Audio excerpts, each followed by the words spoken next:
Welcome to Atomic Bytes. We're going to look at how to build and publish a Unity project in this episode.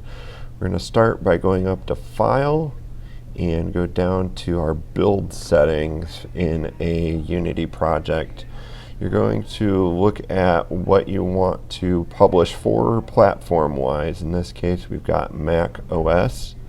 We're going to select the scenes from the project that we want to include in our publishing of our project.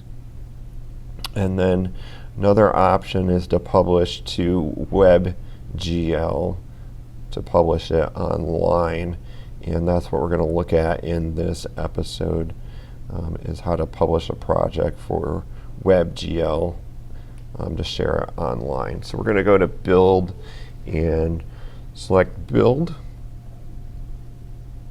and then save your build project with a useful name.